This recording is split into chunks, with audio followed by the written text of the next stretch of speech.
Shocking betrayal. My own grandmother tried to destroy my reputation. Here's what happened. I never thought I'd find myself in a hospital corridor, pacing back and forth, heart pounding, and feeling more vulnerable than I had in years, but here I was. My grandmother, Linda, had always had a way of making every room she entered feel like a battlefield, but I never imagined her targeting me like this. It all started earlier that morning. Victoria, my younger sister, had called me frantic. "Hannah, Grandma's insisting you come to the hospital. It's urgent," she said, her voice trembling. I grabbed my bag, heart racing. Victoria rarely panicked, so I knew something serious was happening. When I arrived, the antiseptic smell hit me first. I spotted Victoria near the reception desk, wringing her hands. "Hannah, she's acting weird," she whispered as I approached. I followed her down the sterile hallway to Grandma Linda's room. The hospital staff were polite but seemed wary, something that should have tipped me off immediately. And then I saw her, Grandma Linda, seated in the visitor's chair beside an empty bed. Her eyes narrowed, but there was that sly, almost imperceptible smirk on her face. "Hello, Hannah," she said sweetly, her tone hiding a sharp edge. "I was hoping you'd come." I hesitated. "Grandma, what's going on? Where's Mom? Where's Dad?" "They are busy," she said, brushing off my question. "You and I need to have a little chat." Victoria shot me a worried glance, but I felt trapped in a whirlwind of unease and obligation. Linda had always been controlling in subtle ways, manipulating family situations to make everyone look like they were in the wrong, but this felt different. More intense. Dangerous, even. The room smelled faintly of antiseptic, and something floral, maybe Linda's perfume, but the tension in the air was palpable. "Grandma, I don't understand," I said cautiously. "Don't play dumb with me," she said sharply, leaning forward. "People have been talking, Hannah, about you." "Talking?" I echoed, confused. "About what?" Her eyes glinted, and suddenly I felt an icy wave of dread. About the hospital incident, how careless you were, how everyone had to pick up the pieces after your little mistake. My chest tightened. My mind raced. I couldn't think of any incident at the hospital I had done wrong. I had volunteered at the medical center, helping patients with simple administrative tasks, nothing that could possibly damage my reputation. And yet, the way Grandma Linda was staring at me, I realized she was framing something, probably something she had orchestrated herself. Victoria stepped forward, voice shaking. "Hannah, don't let her." But Grandma cut her off. "Victoria, dear, you don't know the full story. Hannah here has been careless, reckless, and frankly, selfish. People are talking, you know, everyone at the hospital knows." I blinked, feeling a mix of anger and panic. "Grandma, that's not true. What are you saying?" Linda leaned back in her chair, smiling faintly. "I'm just worried about your reputation, Hannah, and you know how quickly things can spiral out of control." Victoria grabbed my arm. "Don't listen to her. She's twisting everything." But the words barely registered. I could see the strategy behind Grandma Linda's behavior.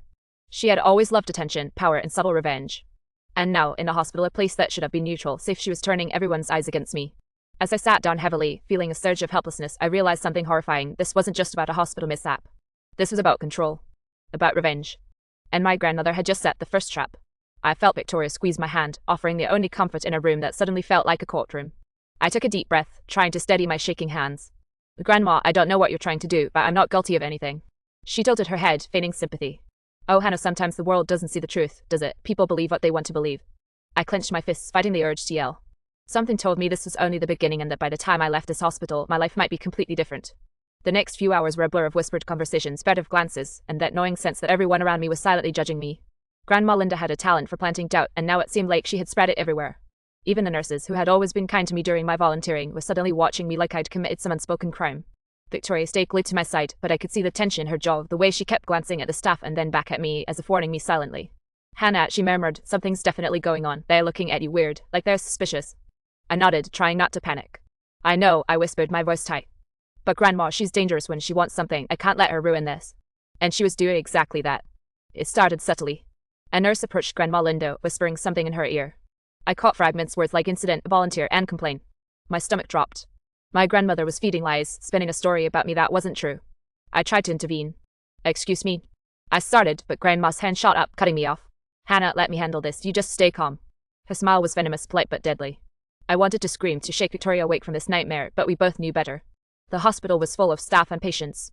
Any confrontation now would make me look guilty or at least unstable. And Grandma knew it. The first sign of real trouble came when Dr. Simmons, the head of the volunteer program, walked in. I'd always respected her, but her expression now was unreadable. She looked at Grandma Linda and nodded as if listening to a report. Then her gaze swept to me. "Hannah, can we speak in private?" she asked, her tone polite but distant. My heart sank.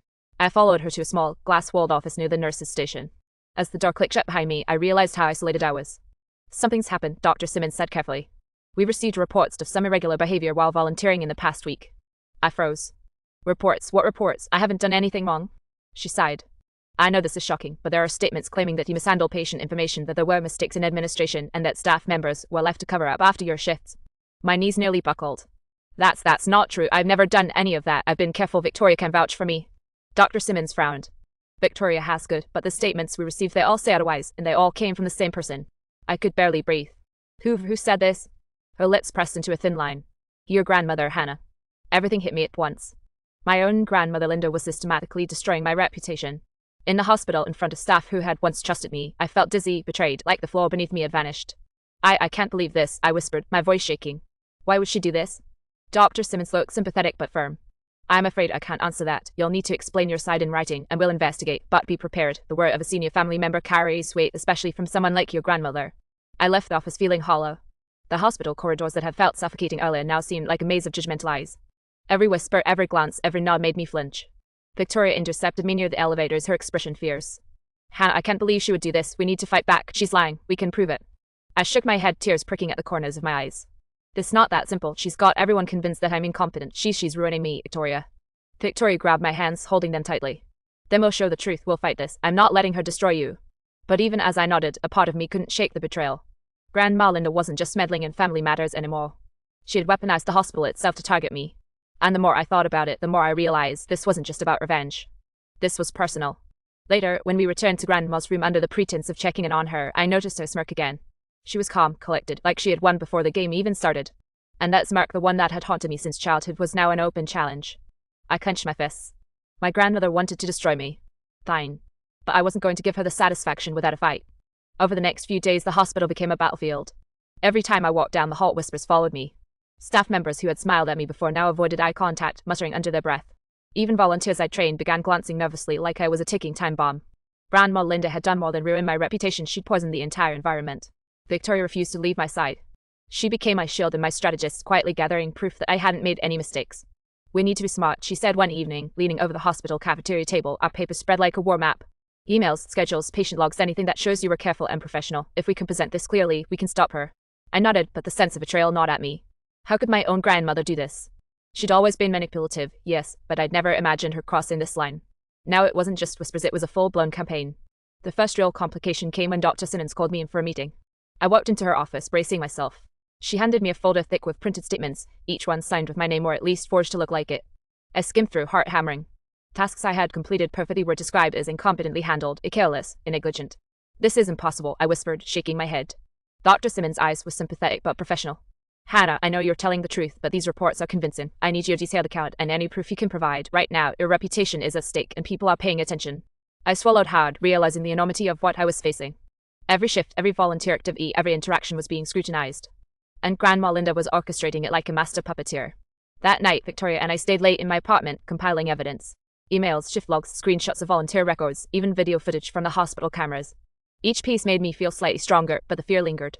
Grandma Linda had clearly thought this through. She was counting on me panicking, making mistakes, and looking guilty. And then came the call that shook me to my core. It was from my cousin, Mark, who often accompanied Grandma on her hospital visits. Hannah, you need to know, he said hesitantly. Grandma, she's telling people that you tried to take credit for her donation to the hospital foundation. She's framing it like you wanted attention, that you were selfish, that you only care about being praised. I felt my stomach drop. That donation had been her idea, sure, but I had helped organize it because I cared about the patients. Now she was spinning it into a story that made me look greedy and manipulative. Victoria slammed her fist on the table. This is insane. She's trying to ruin your life. I nodded, my hands trembling. I can't believe she would do this in front of everyone in a hospital of all places. It's unforgivable. But things got worse. The next day, while I was in the hospital clearing up a scheduling issue, a nurse approached me with a hesitant look. Hannah, I'm so sorry, but people are talking. Patients are asking questions. Staff there are unsure who to trust now. I felt a wave of helplessness wash over me. Grandma Linda had not just attacked my professional reputation, she had attacked my personal integrity in front of everyone and in a place that mattered to me. Victoria grabbed my arm. We have to confront her. If we let her keep this up, it'll never recover. I shook my head, panic and anger mixing. It's too risky. She's smart, Victoria. She's always been 3 steps ahead. If we confront her openly, she'll make me look worse. We need a plan. And that's when I realized that this wasn't just a hospital problem. This was a full-scale family war. Grandma Linda wasn't just trying to embarrass me, she wanted to isolate me, break me down, and make me powerless. But I wasn't going to let her win. That night, as I lay in bed, staring at the ceiling, the anger bubbled up alongside the fear. I couldn't stay silent. I had to fight not just for my reputation, but for my sense of self. Grandma Linda had started this war, but she had no idea what I was capable of. The day of confrontation arrived faster than I expected. I had spent the previous night going over every piece of evidence Victoria and I had collected, emails, logs, even hospital security footage showing my careful work. I felt a mixture of determination and dread. Today, I wasn't going to sit quietly while Grandma Linda tried to ruin me. We met her in the hospital cafe, a neutral space packed with staff and visitors. I could see her immediately sitting at the corner table, her posture deceptively relaxed, fingers drumming lightly on the tabletop. That smirk was there, the one that had haunted me all week. She knew I was coming, and she knew the scene she could create.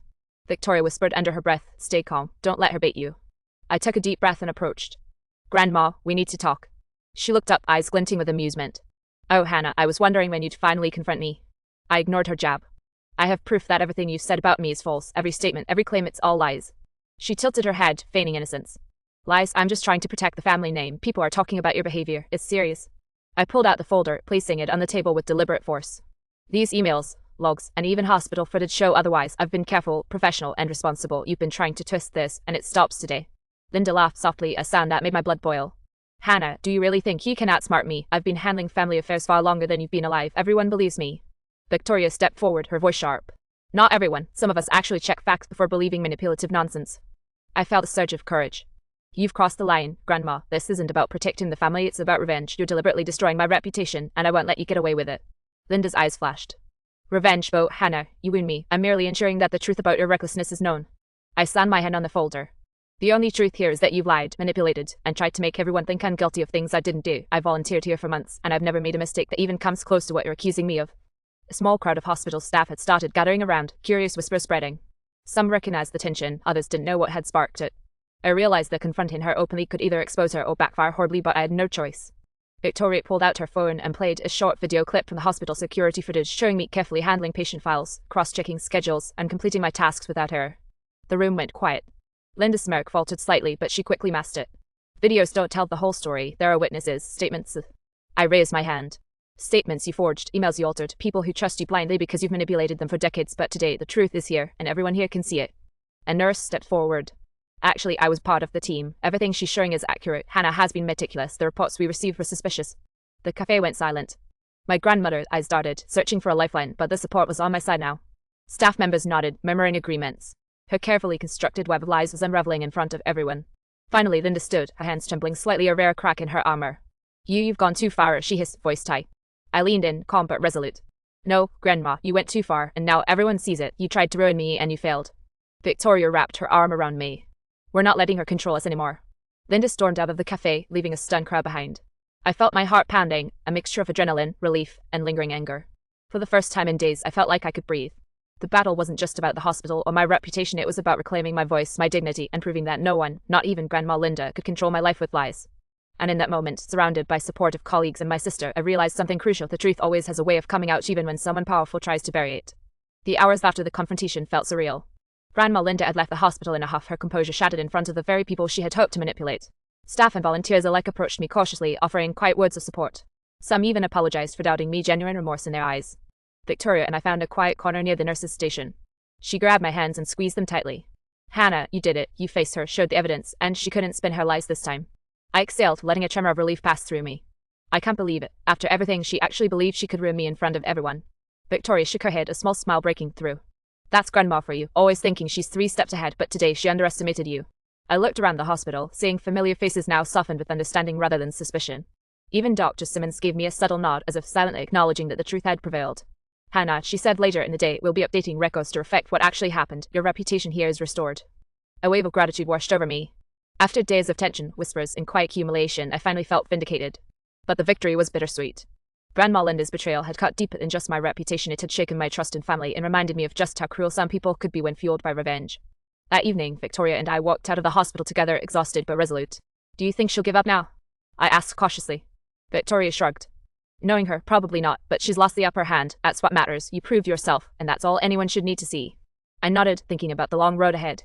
There would likely be conversations, tension at family gatherings, and maybe even attempts at reconciliation, but for now I needed distance, clarity, and a sense of personal peace. Back at home, I sat on the living room couch, reflecting on everything that had happened. Grandma Linda had always been cunning, always capable of manipulation, but I had discovered something about myself that day. I could stand firm.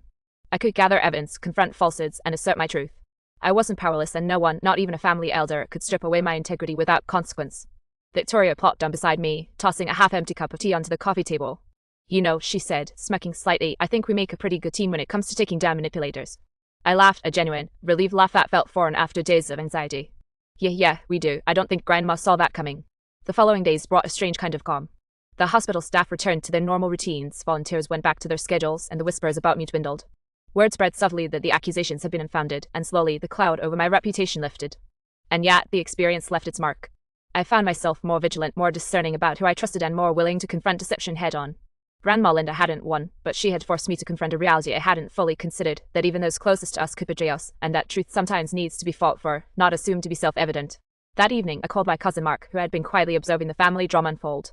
"Thanks for stepping in, Mark. It really helped," I said. He chuckled softly. "No problem. It was about time someone stood up to her. You did amazing, Hannah."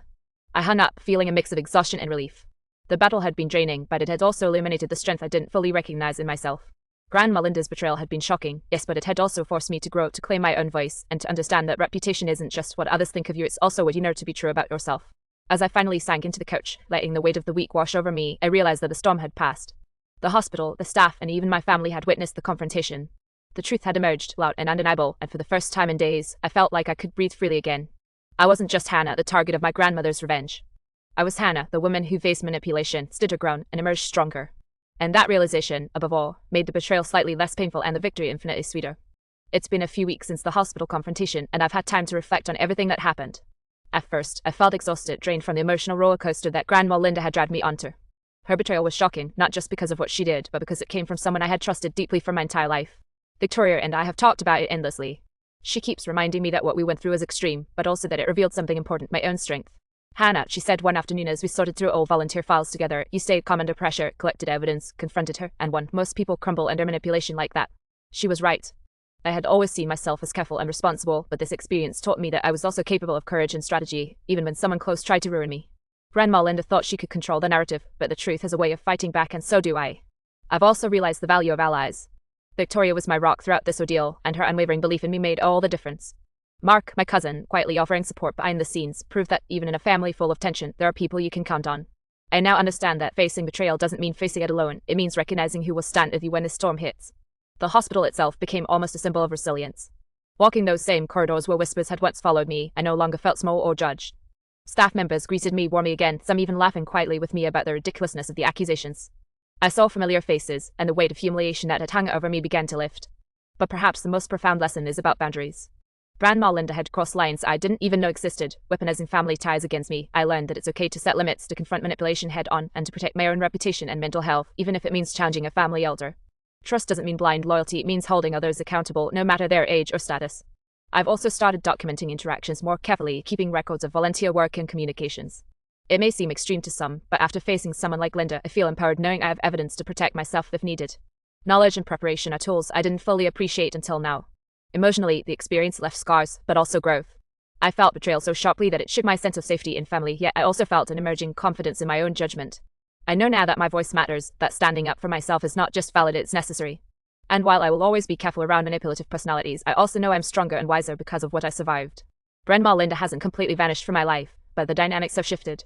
I've learned to engage with caution, to speak clearly, and to avoid situations where her manipulations could take root.